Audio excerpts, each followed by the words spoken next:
Hello and welcome. Oh, we're so happy that you joined us today. And remember, we do the 17 Biblical Principles of Success. And if you would like one of the CDs, I'll be happy to send that to you. And now I've got my books written up to number 20. And the next one coming out is called God Is Not Done With Me Yet. And I bet He's not done with you either. Well, I have the great privilege of a friend of mine from many years ago, Terry Arnold. He's been a television personality for a long time, and we met over in another television station a long time ago, and I want him to tell you, well, several things. One, he lost his mother, and many of us have lost our mother, and this was a great traumatic experience for him, and I wanted him to tell us about that. And also, he's like many of us gone through marriage and divorce and having to put up with that other woman. Can you imagine that man in Utah with 6 wives? Oh my goodness, I feel so sorry for him. Or maybe it's the wives I feel sorry for. Anyway, this is Bonnie Libhart, and bless your heart, we're so glad that you joined us. I just had the great privilege of going to Holland, Amsterdam, New York City, and Ghana. It was in Accra. Accra's in Ghana, of course, in Africa, and supposed to be on television. And you know what, Mr. Terry Arnold? What's that? I was just back, was invited to go be on television in near Atlanta. The name of it is called Auburn, Georgia. I had no clue there was such a thing as Auburn, Georgia. It's like 1875 or something like that. And a woman mayor, oh, it was so wonderful. We were in the courthouse, and they're going to run that in Belize, and of course here. Well, I want you to meet Terry Arnold. Terry, welcome to Vision Plus. Without a vision, the people perish. Thank you, Dr. Bonnie. I know that you're such a child, it could take us many years to finish yours. So I'm going to let you tell about, well, for one thing, I want to hear about you being Santa Claus for the children that can't get out to be a Santa Claus. Tell us about that. Well, that's one of the things that God's laid on my heart. I work with children in my church anyway. I'm one of our children's pastors at our church, and I preach to about 100 kids every Sunday morning, which is the joy of my life. It truly is the greatest privilege I've ever had. I was in broadcasting for about 30 years, and I've been all the way from the Rose Garden with the president all the way on down. And the greatest privilege. That was to me, way on down. How many years ago? 20 years or something like that? It was about, would have been 2000, year 2000, so 16 years ago. And you can tell me about it, and they'll listen. Okay. They're just over our shoulders listening. Yeah.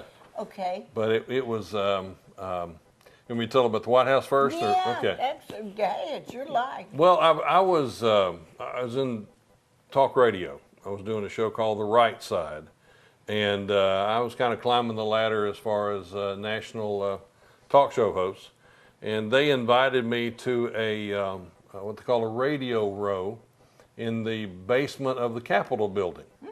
And what they did was, they would set up a whole room, and there would be about 20 different radio talk show hosts from around the country, and they would have senators and congressmen who would come in, and they would just kind of work their way around the room. So they could do about 20 interviews in a short amount of time, and it was very efficient for everybody. Yes. So I met this lady named Ellen Ratner, who has an office in the basement of the White House. It's not a very big office, but it is an office in the basement of the White, in the press room. She has her own network of people that report on everything all day long.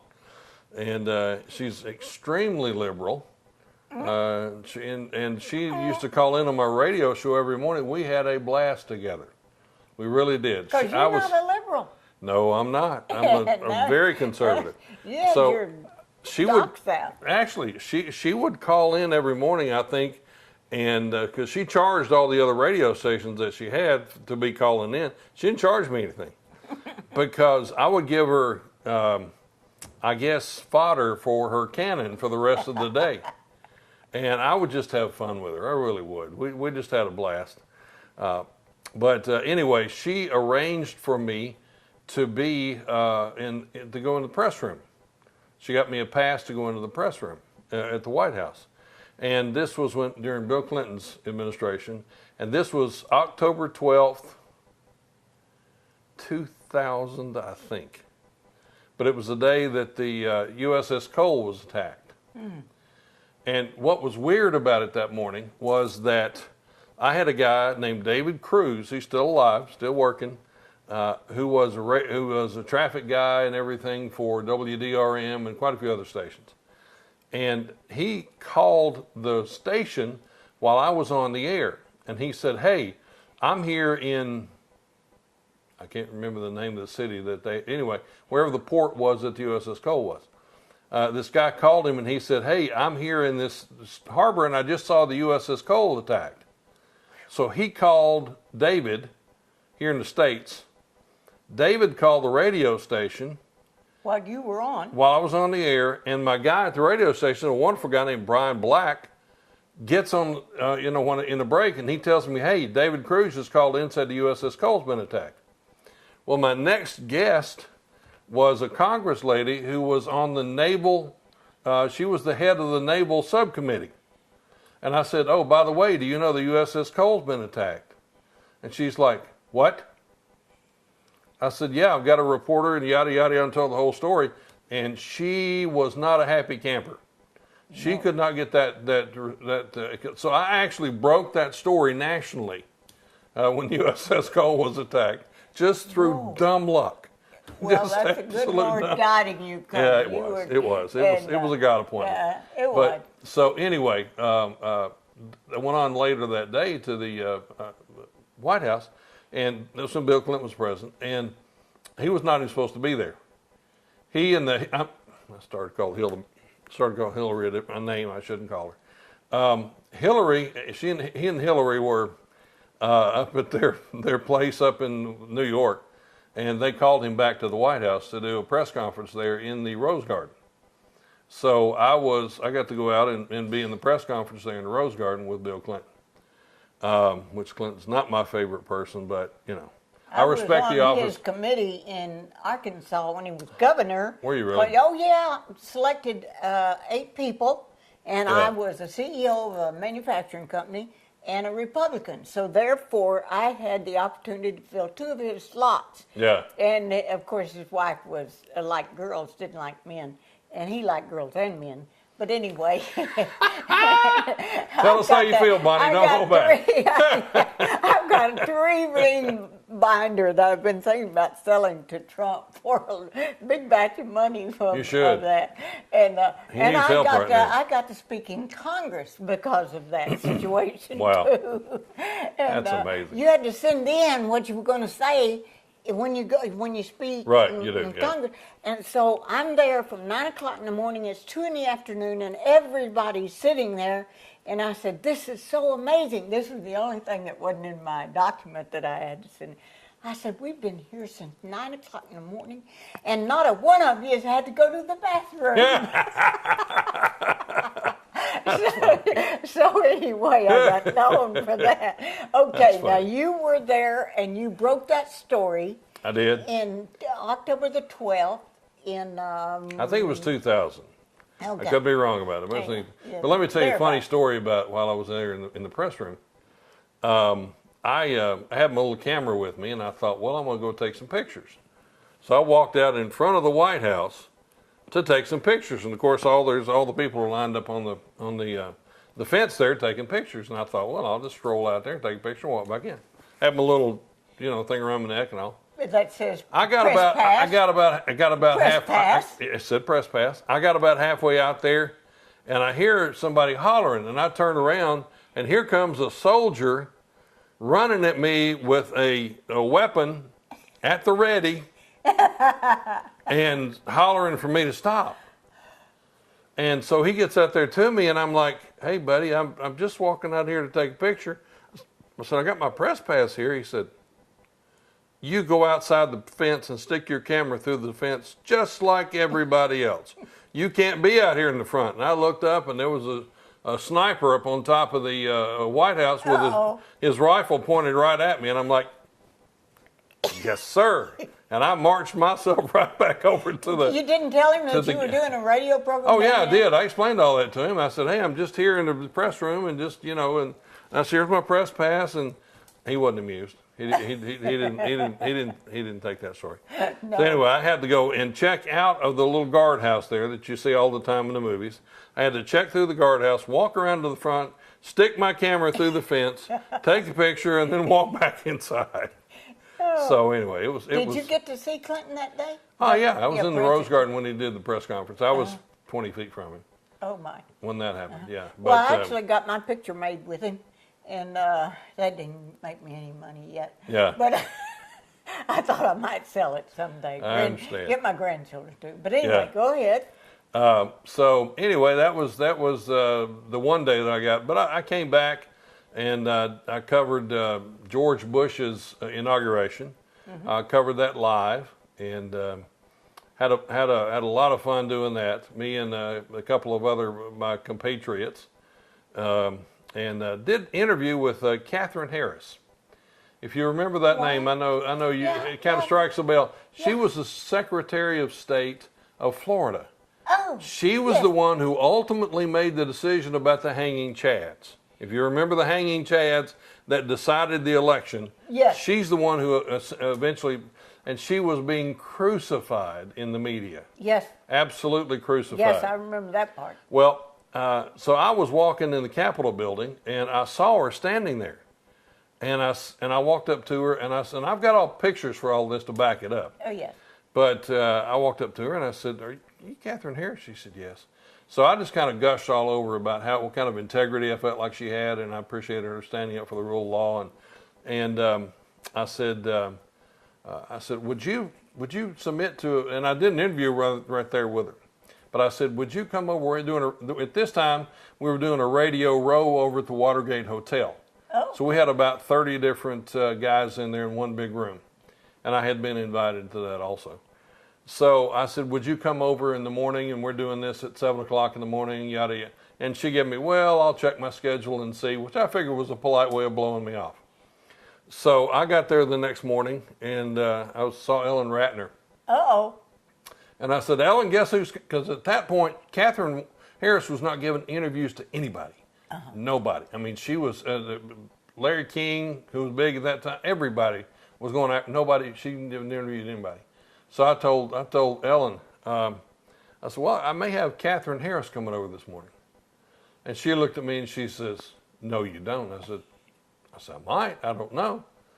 And she made me an offer, let's say I didn't take her up on, if Catherine Harris came over that morning. And I said, well, I don't think, I'll take you up on that, but I appreciate the offer, but sure enough, a few minutes later, she walked in.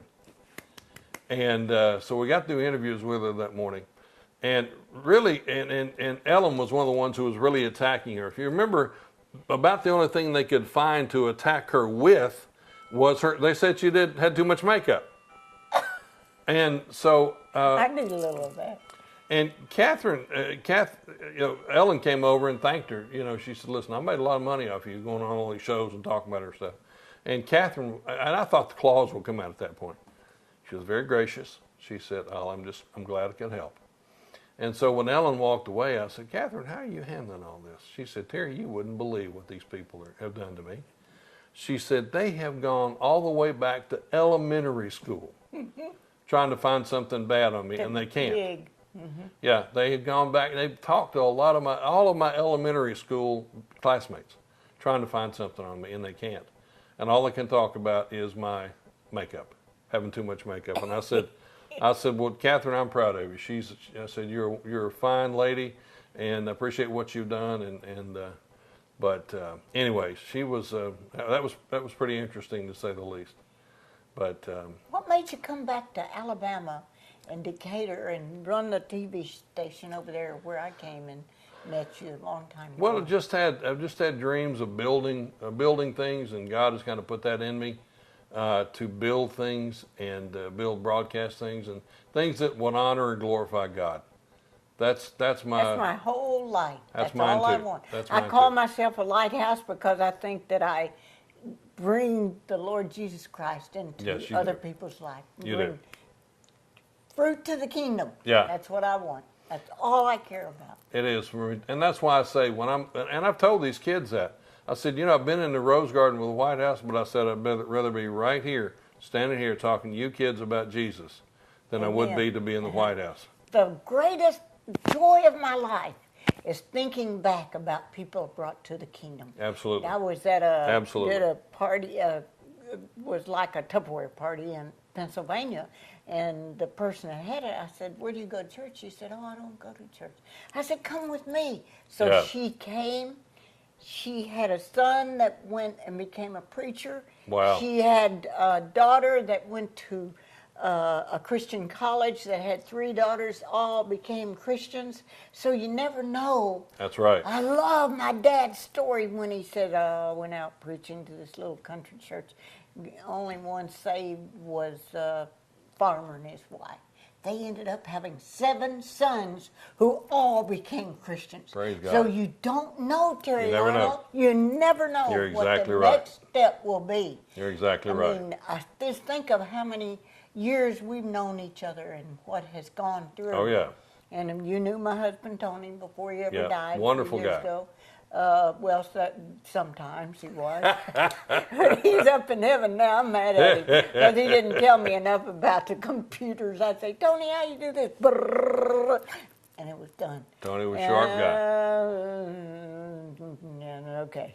You heard that, didn't you, Tony? That's what Terry's thinking now. But let me tell you about Santa Claus. Oh, yeah, I want to hear about that. I've done Santa Claus in the past, and but this year God really laid it on my heart to go out and reach out to Because I those was kids. wondering why you was growing this Yeah, Santa Claus yeah. beard. To reach out to kids that are homebound, Yes. that are not able to get out and not Yes. able to participate in some of the things that other kids get to participate in. So I thought, well, you know what? I could go see those kids. That's right. Not only portray Santa Claus, but also mainly tell them about Jesus Amen. and tell them, hey, Jesus is the reason for the season. It's not Santa Claus.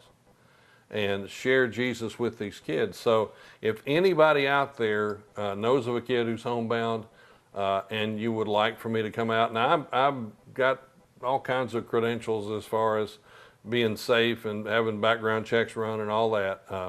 I'll be one of them. Yeah, and I'll I vouch for work. him. I work full, not full time. Work as a lay minister at our church, and believe me, we check everybody out, and we have cameras everywhere. At Decatur Baptist is where I'm at in Decatur. Do you still sing in the choir? I can't do both. Oh, okay. I miss makes that sense. terribly, though. Yeah. I really do. I miss that terribly. Uh-huh. But anyway, but if you know somebody that is a kid that's homebound, I don't charge anything.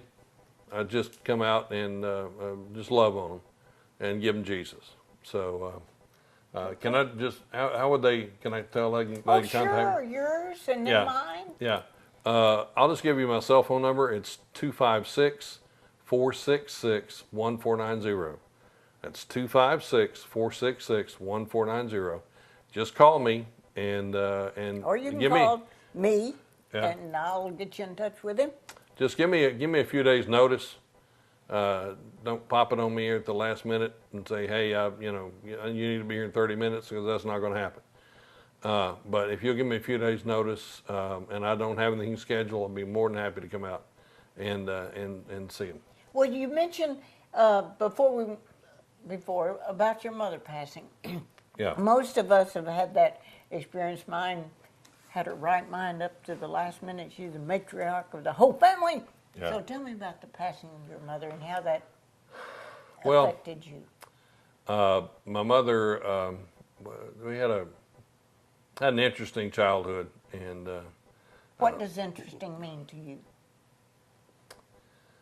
well, I was raised by my grandparents. My brother and I were, and my mother had some issues when I was a child, and so they adopted us when I was about 6 years old, and they pretty much raised us. And Mom would come in and out of our lives on a pretty regular basis. So she loved us the best she could, and we loved her with all of our hearts. But it was an interesting childhood, to say the least. My dad, I never met my dad till I was 24 years old. She had divorced him when she was about 6 months pregnant with me.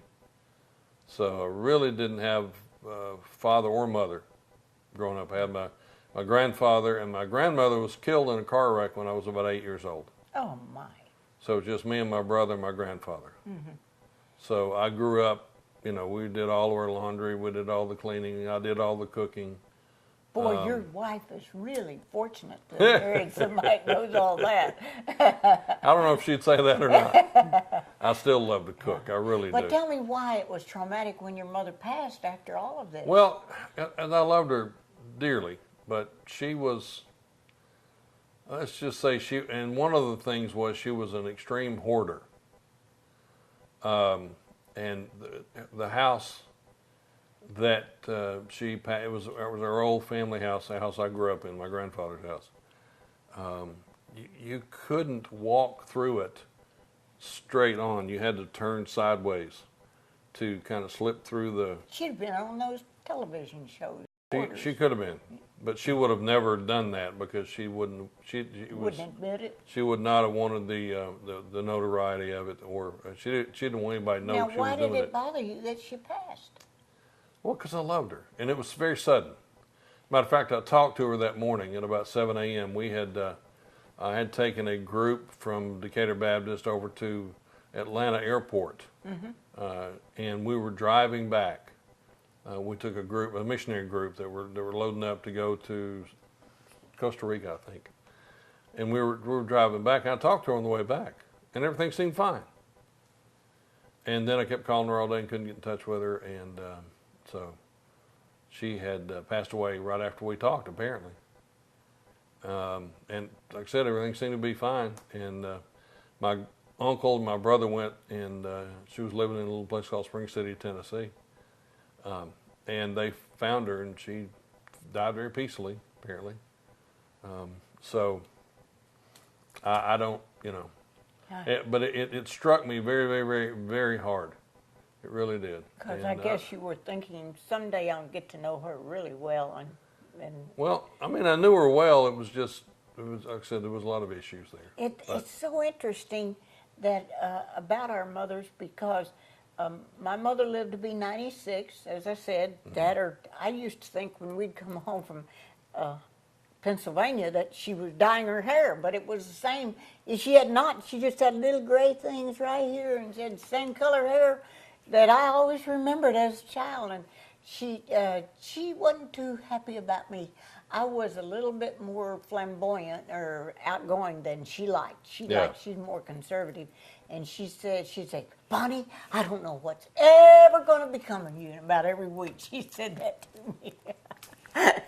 Look how well you turned out. Well, one thing about it, she loved the Lord. Oh, every hour, minute of the day, she was singing songs and it's great. taught me. I read the whole Bible from Genesis through Revelation on tape that I have for CDs that I give away. But I think a lot of that for her because she loved the Lord with all her heart. Not so wild about her daughter. So I have 4 brothers, and she really liked men better than she did. Yeah.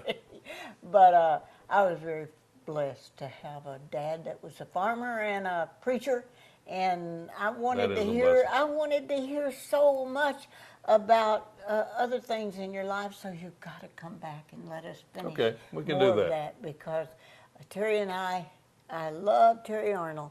Well, don't tell his wife I said that. Now I'm still looking for that tall, dark, and handsome. Or short, fat, and ugly. And I said that to Dr. Patterson. He said, you mean short, fat, and rich? I said, I can work with that. There you go. There you go. That helps. Yeah. And Terry, I'd really like for you to tell us a little bit more about your homebound ministry, if you would please, and how to get back in touch with you. Sure. Folks, again, I'm going to be Santa Claus for kids who are homebound, or even if they're in a hospital. if they can't get out to see Santa. I'll be glad to go see him. And the way to get in touch with me for that and schedule it is, my number is 256-466-1490. That's 256-466-1490. And give me several days advance notice if possible, please. And don't forget the 17 biblical principles of success. And I'll be happy to send you that also. God bless you. Bless your heart for watching.